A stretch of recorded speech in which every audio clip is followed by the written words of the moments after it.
Hello, welcome back again for the next instalment of looking at Marozzo's dueling dagger. So carrying on from what we were looking at last week about keeping the hand moving, there are two feints or ways of attacking that Marozzo gives us when he's talking about these. So we'll have a look at these today. So they're part of this same feeling. Last week we had this idea, I'm going to thrust and then I'm going to double cut to bring me back, just to keep my hand constantly in motion. Thrust, cut, cut, thrust, cut. Yeah? What I'm going to do is now use those as ways of attacking. And the first one I'm going to do is do a thrust towards the hand. And this is the very first thing he says you should do when attacking, is try and thrust into my opponent's hand. If I can get that quick enough, that's great. Yeah, my opponent is incapacitated because I've just smashed one of their fingers off.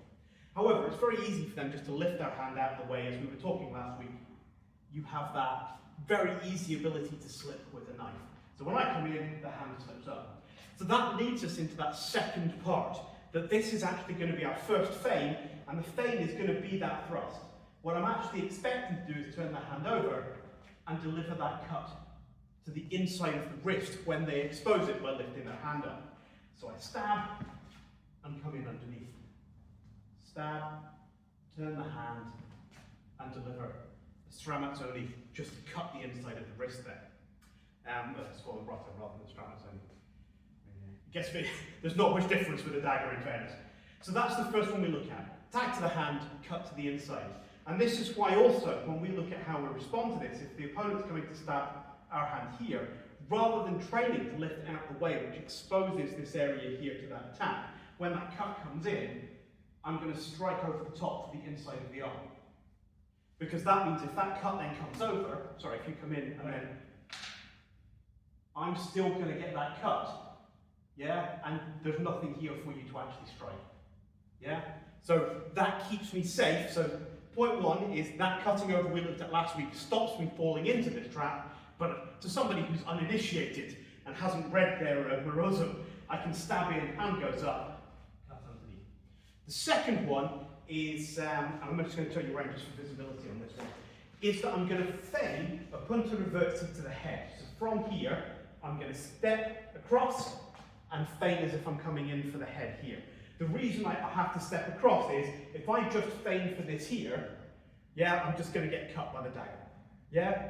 And even if I step out a little bit, I'm just opening myself up just to getting killed before I ever get closer. So I've actually got to go quite wide with this and really give him something to panic about with this sword moving in towards the eye there.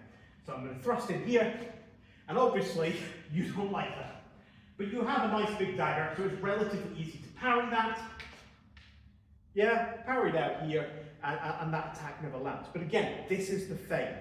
This is the setup. So what I'm actually going to do is I'm going to feint here, wait for that parry, and then collapse the arm in against the body, turn the hand over, and deliver an imbricata thrust into the chest. Okay, or through the arm in that case. Just from the other side, just again, just to show how that works. I'm stepping round this way, there's the parry, step in and collapse the arm, bring the dagger in over the top for my kill here. And these two feints are really the main ways of getting in that Marozzo talks about. Which is why, again, when we have this punta reversi coming into the head, rather than trying to parry this against the blade as we would have here, again, what we would look at doing is as that comes in, we step off and parry the arm. So there's no option for him to actually close in and control this arm without actually pushing more of his arm into the blade. So every time Marozzo gives us an answer, he also gives us a counter to that answer. And I'm sure once you start looking into it, you will find counters to that counter, because that's the way the sword fighting works. But the important thing is those two. One, cut to the hand, when it goes up, cut the wrist. Second one, punta reversi to the inside, when it's parried, control the wrist, and ram the knife in.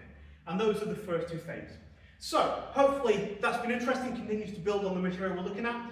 And next week we're going to carry on with, really, there's only about another 2 or 3 lessons that we need to go through on what Marozzo gives us on the dagger. Because as I said, a lot of it is based upon the assumption you already know how to use a sight sword and can use a dagger in that way.